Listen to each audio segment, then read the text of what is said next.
घर में खुशियां लाने वाली वर्सेस घर को दुख देने वाली बहू।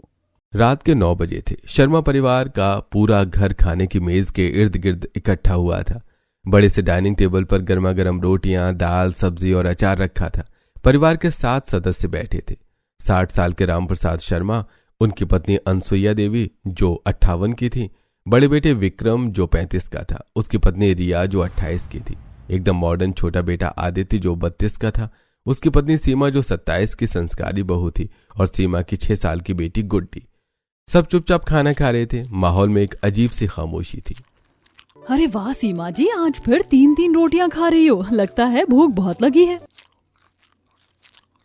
नहीं नहीं दीदी, बस 2 ही हैं। अरे 2 या 3 फर्क क्या पड़ता है, राशन तो मेरा पति लाता है ना घर में। तुम्हारे पति आदित्य तो महीने के बस 10,000 कमाते हैं, वो भी तुम गुड्डी की स्कूल फीस में डाल देती हो, बाकी अपने कपड़े लत्तों में उड़ा देती हो। सीमा का चेहरा पीला पड़ गया। उसने रोटी का निवाला मुंह में रखा हुआ था जो अचानक गले में अटक गया। गुड्डी अपनी माँ की तरफ देखकर रोने लगी। आदित्य अपनी पत्नी की बेइज्जती सुनकर मुट्ठियां भींच गए। रिया भाभी, ऐसे मत बोलो, सीमा मेहनत से काम करती है, पार्लर में मेकअप का काम सीख रही है। तुम चुप रहो आदित्य, तुम्हें बोलने की जरूरत नहीं है। मैं अपने घर में जो चाहे बोलूं, समझे? रिया बस करो, अब खाना खाओ चुपचाप। तुम भी चुप रहो विक्रम, मुझे कोई नहीं सिखाएगा कि क्या बोलना है और क्या नहीं। विक्रम अपनी पत्नी की आंखों का इशारा देखकर चुप हो गया। रिया ने फिर से सीमा की तरफ देखा और मुस्कुराते हुए अपनी बात जारी रखी। वैसे भी सीमा जी, मेरा पति सबको पाल रहा है इस घर में। तुम्हारे पति की तो औकात ही क्या है, 10,000 में क्या होता है आजकल। मेरी एक साड़ी का दाम मुझसे ज्यादा है। बहू, ऐसे मत बोलो, सीमा भी तो इस घर की बहू है, उसकी भी इज्जत है। आप भी माँ जी, आप तो हमेशा इसी का साथ देती हो। भला हो मेरा जो इस घर को मैं चला रही हूँ। सीमा की आंखों में आंसू आ गए। उसने प्लेट को हाथ से धक्का दिया और खाना छोड़कर उठ खड़ी हुई। गुड्डी भी रोते हुए अपनी माँ के पीछे भागी। दोनों अपने अपने कमरे में चली गईं। आदित्य भी गुस्से में अपनी प्लेट छोड़कर उठा और कमरे की तरफ बढ़ गया। रामप्रसाद और अनसुईया का भी मूड खराब हो गया। दोनों बिना कुछ बोले अपना खाना खत्म करके कमरे में चले गए। विक्रम ने भी चुपचाप अपना खाना खत्म किया और उठ गया।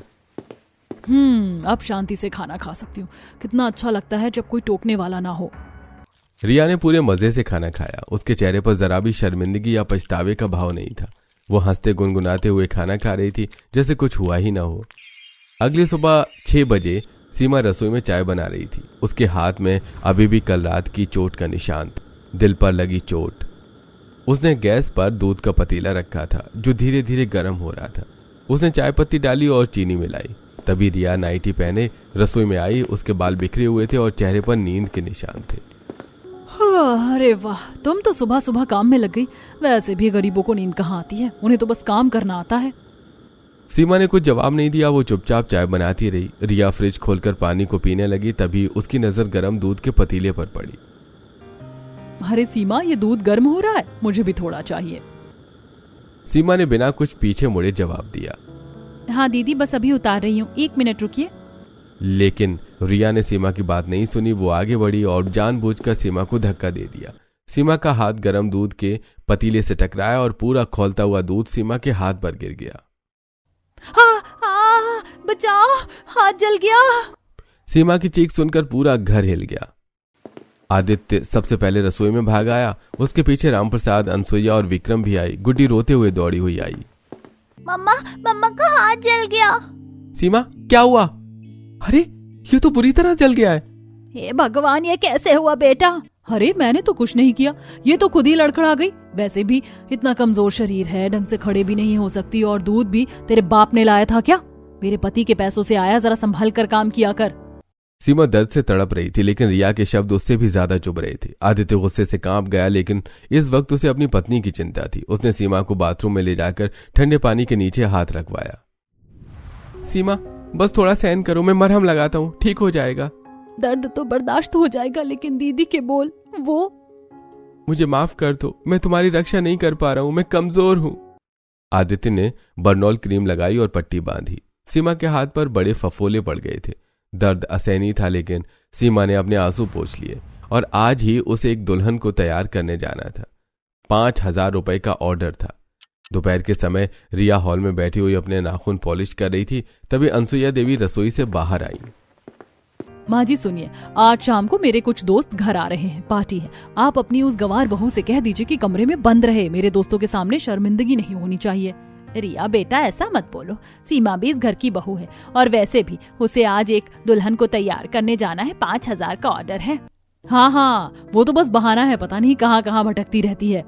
तभी सीमा अपने कमरे से निकली। उसके हाथ में पट्टी बंधी थी और चेहरे पर दर्द के निशान थे। उसने अपनी मेकअप की किट उठाई। बेटा सीमा, हाथ में इतनी चोट है, आज मत जाओ। नहीं माँ जी, जाना जरूरी है, ये बड़ा ऑर्डर है, 5,000 मिलेंगे, गुड्डी की किताबें खरीदनी है। मम्मा मत जाओ, आपका हाथ दुख रहा है। मम्मा को जाना पड़ेगा बेटा, तुम अच्छी बच्ची हो ना, दादी के पास रहना। सीमा दर्द को दबाकर घर से निकल गई। रिया ने अनसुईया देवी की तरफ देखा और मुस्कुराई। देखा माँ जी, कितनी मेहनती है आपकी बहू। हाथ जल गया है लेकिन पैसे कमाने जरूर जाएगी। वैसे भी गरीबों को और कोई काम है क्या।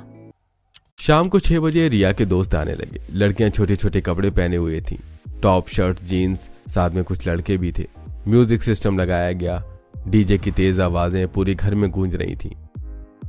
रिया ने खुद भी एक छोटी सी ब्लैक ड्रेस पहन रखी थी। हाँ यार, आज फुल मस्ती करेंगे। वाह रिया, तेरे घर में तो बहुत जगह है। चलो पार्टी शुरू करें, मैं शराब लाया हूँ। बियर की बोतलें खुली, विस्की के बैग बनाए गए, म्यूजिक की आवाज और बढ़ा दी गई। सब नाचने लगे। रिया ने भी पीना शुरू कर दिया। विक्रम अपने कमरे में था लेकिन कुछ नहीं बोला। रामप्रसाद और अनसुईया अपने कमरे में दरवाजा बंद करके बैठे थे। सुन रहे हो ये सब क्या हो रहा है बाहर? शर्म नहीं आती इस लड़की को? क्या करे, विक्रम कुछ नहीं बोलता और अगर हम बोलेंगे तो वो और शोर मचाएगी। रात 9 बजे अनसुईया देवी को सब्जी लेने बाहर जाना पड़ा। जैसे वो गली में निकली, पड़ोसियों ने उन्हें घेर लिया। अनसुईया जी, आपकी बहुत बड़ी मॉडर्न है, पूरी गली में म्यूजिक बज रहा है। हाँ जी, और सुना शराब भी पी रहे, पराए मर्दों को घर में बुला रखा है, कैसी बेशरम बहू है। शर्मा जी की इज्जत मिट्टी में मिल गई, इस उम्र में ये दिन देखने पड़ रहे हैं। अनसुईया देवी के आंसू निकल आए। वो जल्दी से सब्जी लेकर घर की तरफ भागी। घर पहुंचकर देखा तो हॉल में नाच गाना चरम पर था। रिया शराब के नशे में धुत होकर नाच रही थी। अनसुईया देवी से रहा नहीं गया। रिया, ये क्या हो रहा है? शर्म नहीं आती तुम्हें? पूरी गली में बदनामी हो रही है।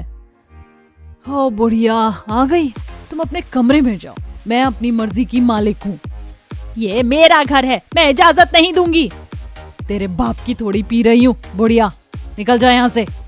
अनसुईया देवी लड़खड़ाकर गिर गई। उनके घुटने में चोट लग गई। वो रोते हुए अपने कमरे में चली गई। रामप्रसाद ने देखा तो उनका खून खौल उठा। वो विक्रम के कमरे में गए। विक्रम, बाहर आओ, देखो तुम्हारी पत्नी क्या कर रही है। क्या हुआ बाबूजी? अरे तुम्हारी माँ को धक्का दे दिया उसने, शराब पीकर पागल हो गई है। विक्रम तुरंत बाहर आया। उसने देखा कि रिया नशे में बेसुध होकर नाच रही है। उसका गुस्सा साथ में आसमान पर पहुंच गया। वो सीधे रिया के पास गया और पूरी पार्टी के बीच में उसके मुंह पर एक जोर का थप्पड़ मारा। कैसी औरत हो तुम, माँ को धक्का दिया, शर्म नहीं आती? तूने मारा मुझे, तूने हाथ उठाया। रिया ने तुरंत विक्रम को वापस थप्पड़ मारा। पूरी पार्टी शांत हो गई। सब लोग देखने लगे। अगर तूने दोबारा हाथ उठाया ना तो मैं तुझ पर केस कर दूंगी, घरेलू हिंसा का, जेल में सड़ोगे। विक्रम अवाक रह गया। उसे कुछ समझ में नहीं आ रहा था कि वो क्या करे। रिया ने अपने दोस्तों से कहा, सॉरी यार, पार्टी खत्म, तुम सब जाओ। सभी दोस्त चुपचाप चले गए।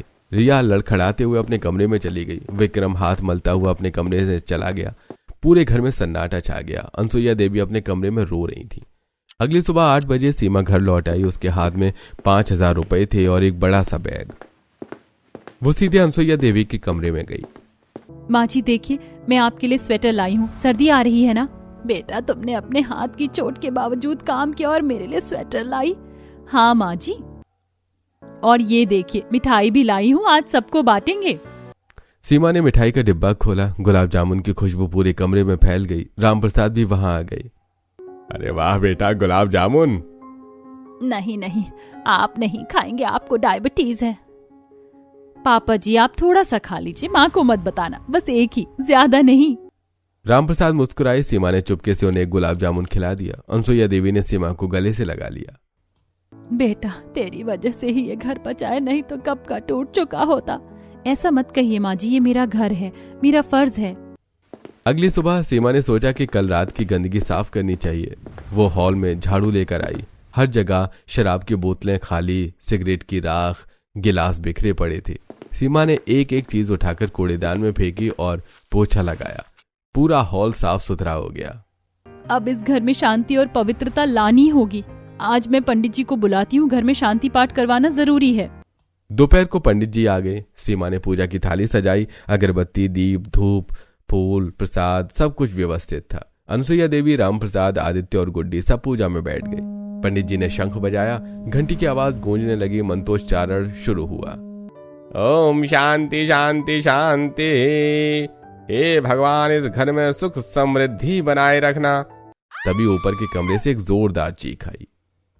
ये क्या हो रहा है? इतना शोर क्यों है? मेरा सिर फट रहा है। रिया बाल बिखेरे, रात के मेकअप लगी, रात के हैंगओवर में लड़खड़ाते हुए नीचे उतरी। उसकी आंखें लाल थी और चेहरे पर गुस्सा था। बंद करो ये सब। इतनी सुबह सुबह घंटी शंख बजा रहे हो, सोने भी नहीं दोगे क्या? दीदी, ये शांति पाठ है, घर की शुद्धि के लिए जरूरी है। शांति पाठ? शुद्धि? तुम पागल हो गई हो क्या? मुझे नींबू पानी चाहिए, बना कर लाओ। बेटा रिया, थोड़ा इंतजार कर लो, पूजा खत्म होने दो। मुझे कुछ नहीं सुनना, मुझे अभी नींबू पानी चाहिए। लेकिन किसी ने उसकी बात नहीं सुनी। सब पूजा में डूबे रहे। रिया का गुस्सा 7वें आसमान पर पहुंच गया। उसने सीधे पूजा की थाली को लात मार दी। फूल, प्रसाद, दीप सब बिखर गए और फिर उसने पंडित जी की तरफ देखा। निकलो यहाँ से, भाग जाओ। कोई पूजा वूजा नहीं होगी इस घर में। बेटा, ये क्या कर रही हो? अरे ये पाप है। पाप आप कुछ नहीं, भागो यहाँ से। बेचारे पंडित जी डर के मारे भाग गए। रिया ने पूरी पूजा की सामग्री तहस नहस कर दी। अनुसुईया देवी रोने लगी। रामप्रसाद जी का दिल टूट गया। सीमा की आंखों में आंसू थे, लेकिन उसने कुछ नहीं कहा। रिया अपने कमरे में चली गई और दरवाजा जोर से बंद कर लिया। रात को खाने का वक्त, सब डाइनिंग टेबल पर बैठे थे। खाना परोसा जा चुका था। तभी रिया बोली। पापा जी, मुझे अपने हिस्से की बात करनी है। इस घर में विक्रम सबसे ज्यादा कमाता है, तो इस घर पर मेरा भी हक बनता है। अरे बस, बहुत हो गया। मैं तुम्हारी बकवास अब और नहीं सुनूंगा। ना तो तुम्हारा कोई हक है इस घर पर और ना ही तुम इस घर की इज्जत करती हो। तो क्या करें? आप बूढ़े हो गए हैं, आप कुछ कमाते नहीं, हम ही तो संभाल रहे हैं घर। रिया चुप रहो, बाबूजी से ऐसे बात नहीं करते। तुम चुप रहो, मुझे बोलने दो। रामप्रसाद ने गुस्से में अपनी प्लेट उठाई और कमरे में चले गए। अनुसुईया देवी भी रोते हुए उनके पीछे चली गई। सीमा और आदित्य भी चुपचाप उठ गए। सिर्फ रिया और विक्रम रह गए। अगले दिन शाम को सीमा एक छोटे से पैकेट के साथ घर आई। उसकी आंखों में चमक थी। वो सीधे अनुसुईया देवी के पास गई।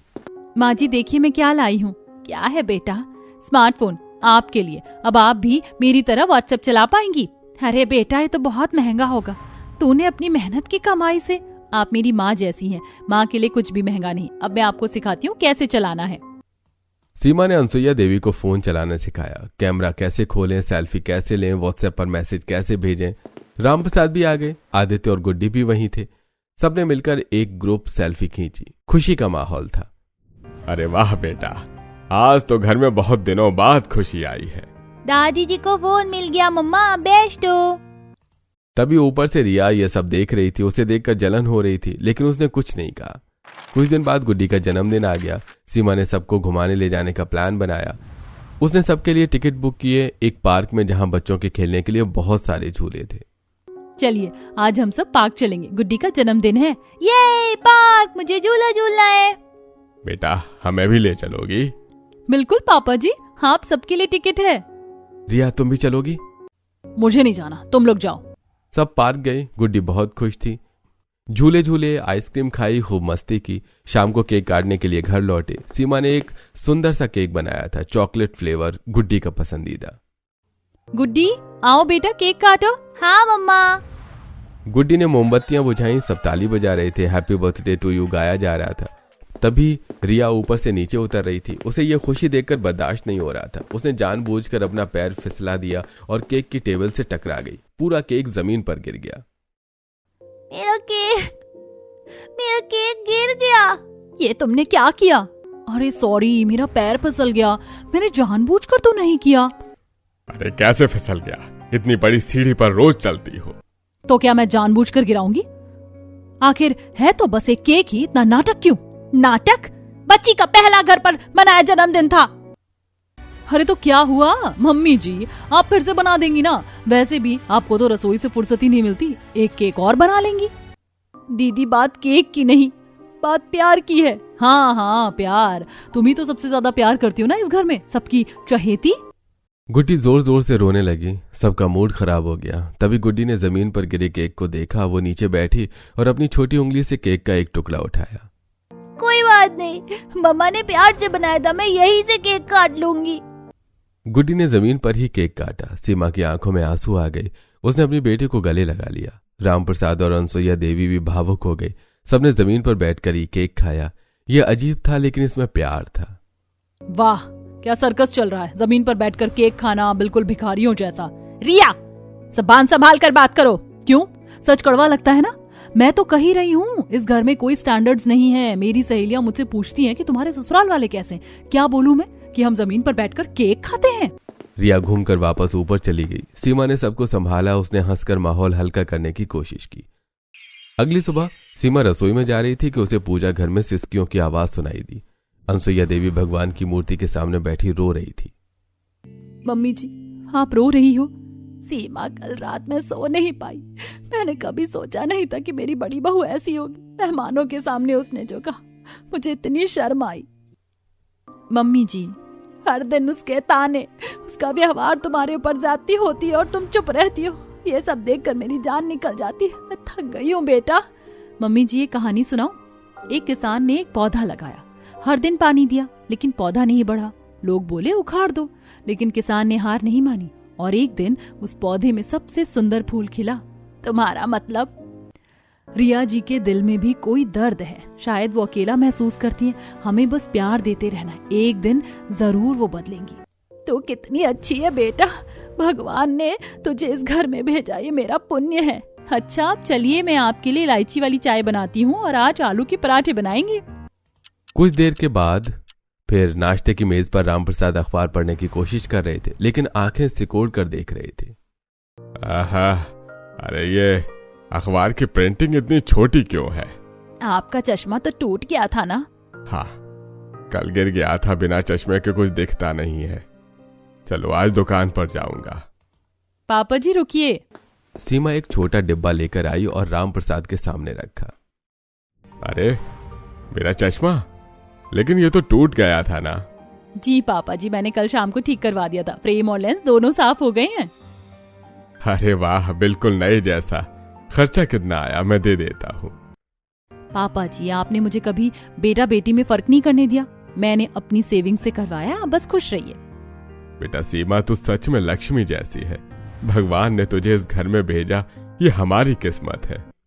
सीमा जैसी बहू हर किसी को नहीं मिलती। दादाजी का चश्मा मिल गया, मम्मा ने ठीक करवाया। तुम हमेशा सबका ख्याल रखती हो सीमा। आज का दिन बहुत अच्छा शुरू हुआ है। सब हंसते मुस्कुराते नाश्ता करने लगे। तभी ऊपर से सीढ़ियों की आवाज आई। रिया नीचे उतर रही थी गुस्से में। ये क्या हो रहा है? इतना शोर क्यों है? मैं ऊपर सो रही थी। बेटा, हम धीरे ही बात कर रहे थे। धीरे? इस घर में किसी को मेरी कोई परवाह नहीं है। दीदी, क्या मैं आपके लिए नाश्ता लगा दूं? तुमसे किसी ने पूछा? हमेशा बीच में टपकना जरूरी है? रिया, सीमा से ऐसे बात बंद करो। तुम मेरे पति हो या उसके वकील? हर बात में सीमा सीमा करते रहते हो। रिया, अपनी ज़बान संभालो। मम्मी जी, आप भी उसी की साइड लेंगी ना? लक्ष्मी जैसी बहू जो है, क्या खूब तारीफ कर रहे थे। रिया, ऐसा नहीं है। हाँ, बिल्कुल ऐसा ही है। और जानती है, मुझे इस घर से, इन लोगों से और खासकर महान सीमा से नफरत है। घिन आती है इस फेक प्यार से। आप इतने बूढ़े हो गए हैं। रिया, अभी माफी मांगो माँ से, वरना निकल जाओ अभी के अभी। नहीं तो क्या, मैं खुद जाना चाहती हूँ इस थर्ड क्लास घर से। रिया दरवाजा पटक कर चली गई। अनसुईया देवी जोर जोर से रोने लगी। रामप्रसाद ने चश्मा उतार कर आंखें पोंछी। मम्मी जी, पापा जी, प्लीज शांत हो जाइए। गुड्डी डर गई है। मम्मा, बुआ क्यों चिल्ला रही थी? बेटा कुछ नहीं, बस बुआ को गुस्सा आ गया था, अब सब ठीक हो जाएगा।